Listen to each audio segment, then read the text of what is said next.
Привет, подписчики! На часах уже 8 часов вечера, пятница. Еду к ребятам в гараж для того, чтобы, первое, это поменять жидкость ГУРе, потому что я не менял ее уже лет 100, наверное, 1100 точно не менял, и я думаю, пора уже, дабы это не было какой-то, не вылезла проблемы в будущем. Потом нужно убрать скрип глушителя. Я думаю, у многих есть скрип. Когда трогаешься на маленьких оборотах, что-то скрипит здесь внизу. Вот. Либо когда едешь по кочкам, по такой дороге ухабистой, такое ощущение, как будто бы ты едешь на старом бабушкином диване, а не на джиле, на машине современной. Вот. И третье, это, конечно же, масло. Я накатал уже 3000 километров, даже больше, и пора менять масло. И, в принципе, я обещал держать вас в курсе по поводу всего этого дела. Масло я проверял неделю назад, и там было на 2 ромбика меньше уровня. Я, конечно, расстроился. Сейчас загоним в гараж, проверим еще раз масло. Попрошу ребят померить компрессию. Компрессометр у меня в багажнике, так и езжу с ним. И посмотрим, что к чему. Я, кстати, купил другое масло, потому что другой мой друг сказал, что масло за 700 рублей 4 литра не может быть никак хорошим, оно в любом случае будет угорать. А он предложил мне свое масло, потом покажу какое. Вот. Единственное, что вязкость, по-моему, 5В30 или 5В40. Не знаю, как я буду на этом масле ездить, но он меня заверил в том, что это офигительное масло, и они заливали их в машины, у которых был жор масла, и жор пропадал. Ну, протестируем. Поехали.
Время 10 часов.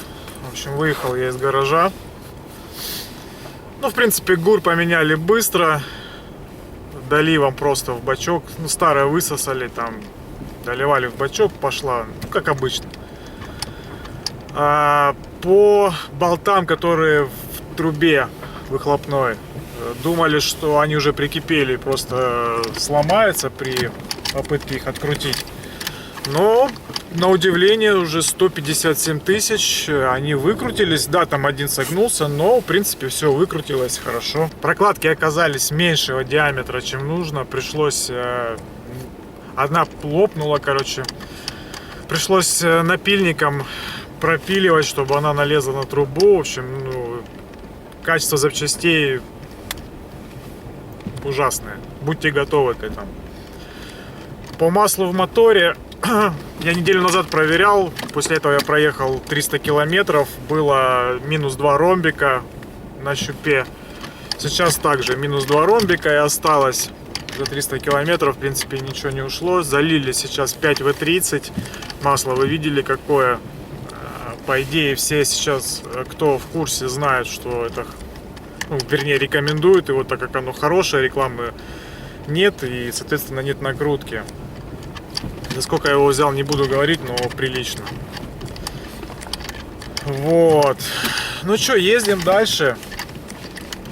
Смотрим, как 5В30 себя поведет. Но тот человек, который мне его продавал, сказал, что проблем вообще не должно быть никаких. Ну, посмотрим. Ну, что, ставьте лайки, если вам это интересно. Буду держать вас в курсе. Мне самому интересно, как я на этом масле буду теперь ездить. Всем пока!